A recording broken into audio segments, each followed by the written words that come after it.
Olá, queridos, graça e paz a todos. Queria ler aqui um salmo, que é o salmo de número 45, verso de número 1, verso de número 2, que diz assim: Meu coração ferve com palavras boas, fala do que tenho feito no tocante ao rei. A minha língua é a pena de um destro escritor.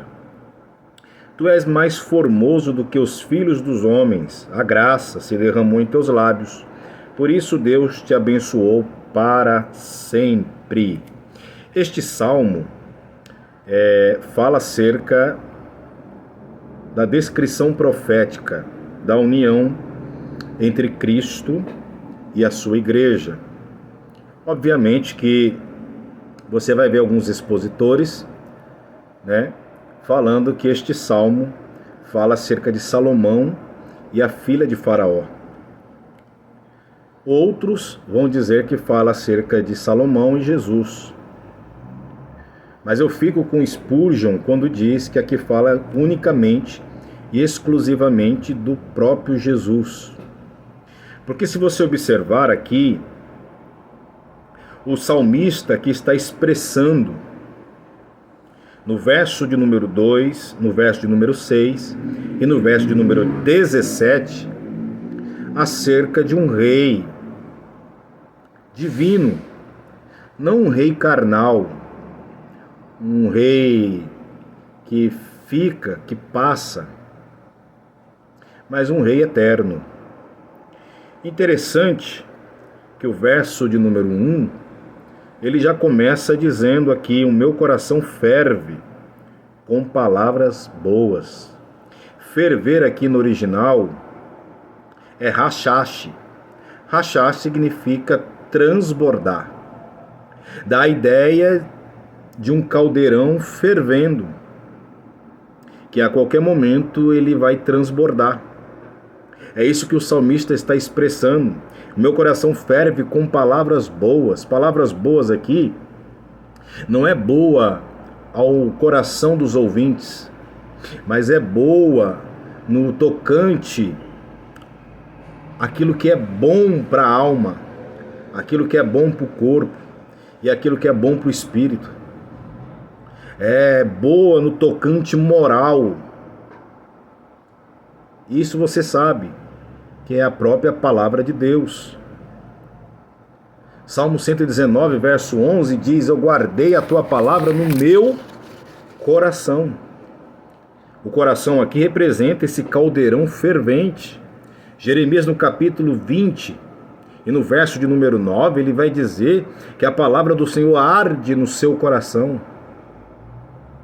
a ponto de arder também nos seus ossos.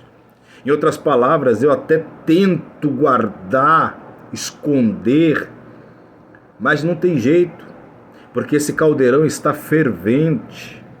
Ele vai fervendo, fervendo ao ponto de transbordar. Você que é escolhido e chamado para adorar ao Rei dos Reis, não tem como. A palavra está fervendo, a ponto que você tem que transmiti-la, porque ela vai transbordar. Você observa que ele diz assim: ferve como boas palavras, falo do que tenho feito no tocante ao rei, falo no que tenho feito. Ele não fala do rei, mas ele fala no que ele tem feito ao rei. É diferente.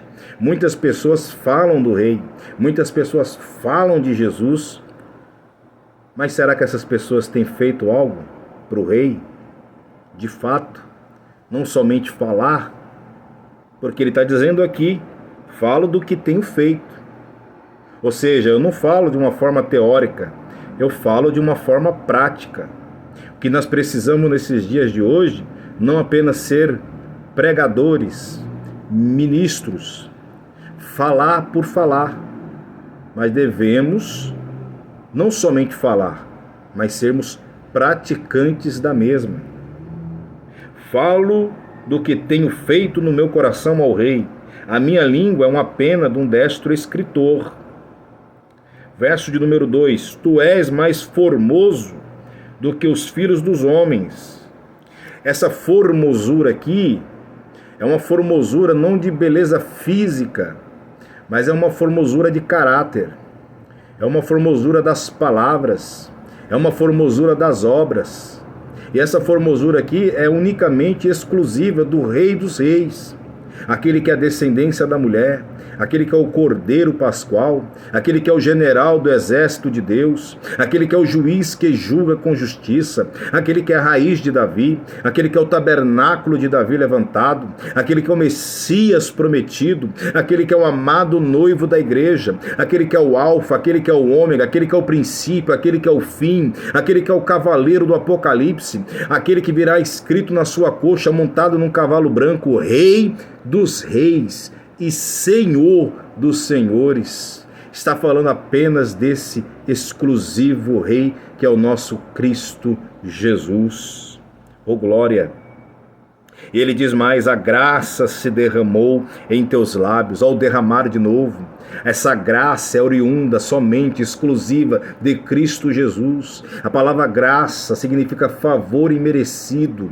Nós não merecíamos, mas pelo sangue dele, vertido na cruz do Calvário, essa graça se derramou e alcançou toda a humanidade daqueles que crê e confessa que Cristo é o Senhor. Olha que maravilha, glória seja dada ao nome do Senhor. Eu quero ficar somente nesses 2 versículos, porque aqui existem muitas aplicações neste Salmo 45, que fala sobre o casamento do Rei Jesus com a sua noiva, a igreja. Que Deus abençoe.